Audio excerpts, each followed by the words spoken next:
Hi.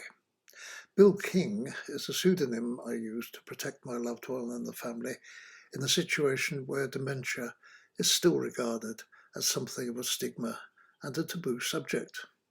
These are the two little books I've written as a result of caring for my wife who had Parkinson's, and that segued into dementia.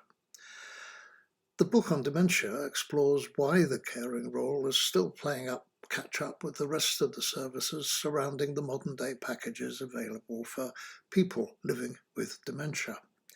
It focuses on the unmet needs of the carer, which persists to the present time. It's packed full of advice and support and raises two important challenges to the establishment about the way in which carers are regarded and treated. The videos you're watching are supplements to the book. Try and watch the introductory video if you haven't already.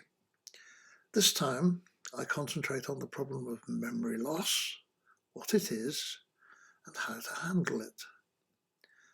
I start with an explanation of why this video is about Mississippi.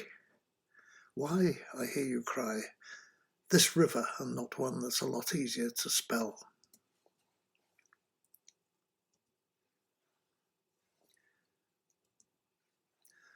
The answer lies in the Canary Islands, which, as we all know, have nothing to do with canaries, but dogs. Compare the English word canine. Anyway, that's not my point. When my wife was well and the Parkinson's diagnosis was a thing unheard of, we'd holiday on the Canaries twice a year. Our favourite was Fuerteventura, which I anticipated with that little blue circle mark, parts of which are still relatively unscathed by the hordes of tourists that descend on the Canaries. We were staying at the Costa Cama Hotel on the island, and having finished dinner one evening, we made our way to the hotel auditorium, where we found we were the only ones to watch the first act of the evening, a boy-girl singing duo, who were pretty impressive. The one song that stuck in my wife's mind then was their rendering of Mississippi, originally belted out, as you'll recall, by a three-girl group, the Pussycats. Now we're getting near the point. Fast forward to the present.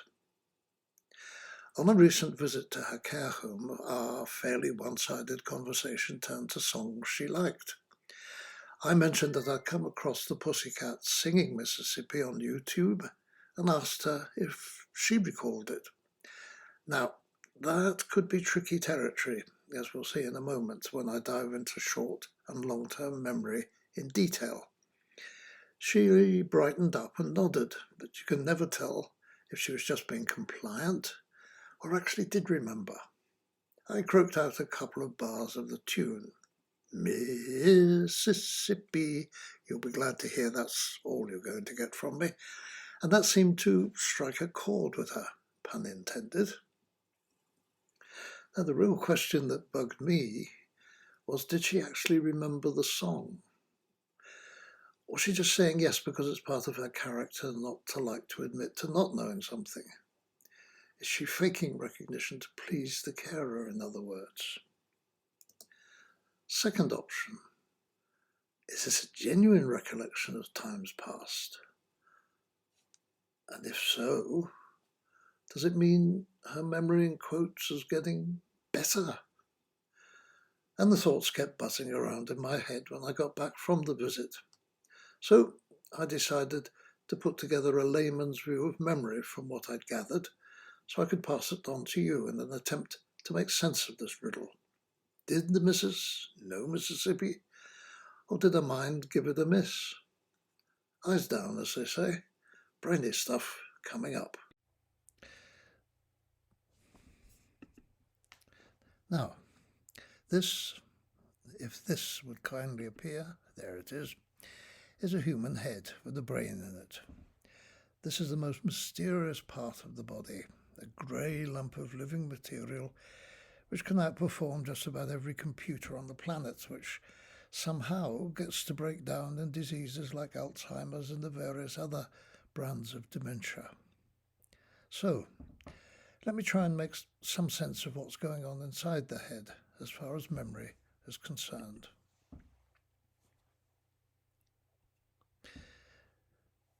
Now we get to the complicated bit.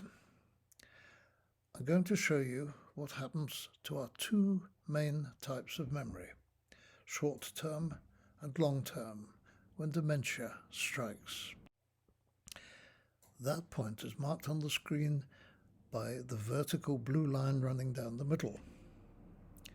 So let's focus on the top of the screen first, and short-term memory. Short-term memory is just what it says on the tin. It lasts for a few moments only. Like, for example, looking up a phone number and remembering it as you key it into your phone, or remembering what somebody else has said in the middle of a conversation. We all need short-term memory. It would all be in a bit of a mess if we didn't have it. So, if you are well, short-term memory functions fine. But if you get dementia, it's one of the first victims of the disease.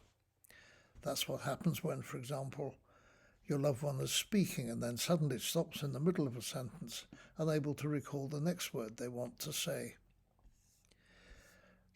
So, to sum up, short-term memory works fine for most people when they don't have dementia, but short-term memory packs up when a dementia has started. Now then, let's have another look at that. Here we go. Short-term memory comes from the senses and thoughts and feelings. It lasts only a little while in the brain, unless it's promoted to long-term memory, if it's a significant memory of your first day at school or something like that. And now let's look at the much more complicated beast, long-term memory. Draw a line down, or a curtain down, over short-term and look at long-term. If you're not afflicted with dementia, long-term memory should work just fine. But, of course, human memory is fallible, but that's a tale for another day. Put it very simply, if a long-term memory like the song in the Canary Islands Hotel is created when you are well, and it's a significant memory, most likely it will be retained for some time even after dementia strikes. However, you cannot set up a long-term memory if you have dementia. Now let me look at those two. If you have dementia and your memory is of something significant before the onset of dementia, you're likely to retain that unless your dementia becomes very severe. On the other hand, though, if you try to remember something long-term when you have dementia, I'm sorry, that is shot to pieces by the disease. Now, I hope that explains why people with dementia can remember stuff from the past, but not what they had for lunch today. If only it were that simple. I warned you, long-term memory isn't just one thing. There are at least 3 different kinds of long-term memory. Now, before we get serious, here's a little bit of fun. Scientists disagree over how many types of long-term memory there are. And here are some scientists to show you. Scientist number 1, please. I think there are 2 kinds. Scientist number 2, please. I think there are 3 kinds. Scientist number 3, please. I think there are many kinds. And scientist clever clogs number 4, I think I've just found another kind. And then there's the poor old scientist whose experiment fails and it blows up. He can't remember any of them. Now then, let's see what's going on here. I think I'll break long-term memory, as most people tend to, into 3 different categories. Sorry about the jargon. I'll explain it too now. Episodic, about episodes, events, things that happen to you. Semantic, relating to language, things we know about the world about us, communication. And procedural, which holds information about how to do things, ride a car, fly a plane, clean your teeth and all that sort of thing. Let me just go through them again more clearly, in more detail. Episodic memory. Remember a wedding, the birth of a child, the first holiday abroad, your first divorce. Semantic memory. General knowledge, colour of the sky, knowing London is the capital of the UK, knowing a language and meaning of words. And then procedural, how to ride a bike, clean your teeth, play the piano, eat with a knife and fork, but probably not all at the same time. And then there's the issue of, okay, we've got that stuff inside our long-term memory. How do we access it? Here's a heavyweight friend, a hippopotamus, which is an ideal way of finding out about long-term memory. Two main approaches. The first is what's called free recall, which is being able to answer a question like, what is the French for hippopotamus? Or what was the name of the hotel where we heard the song Mississippi?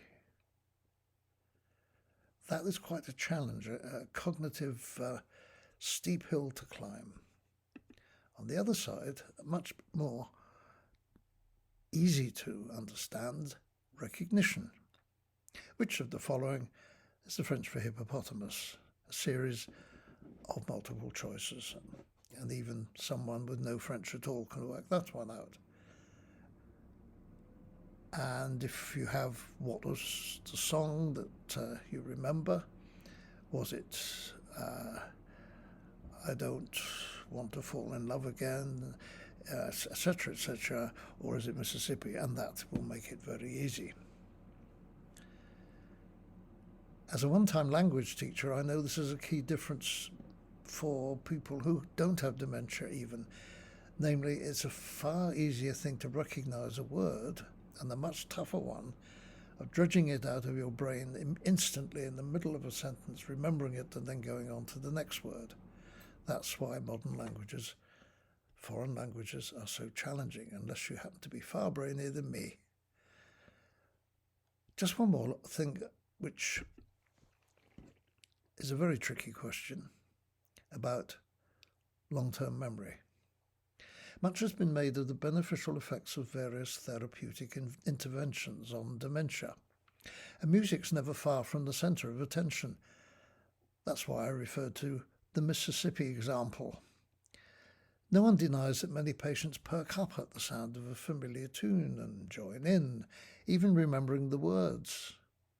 But there's no evidence of permanent improvement caused by this kind of recall and participation. Or is there?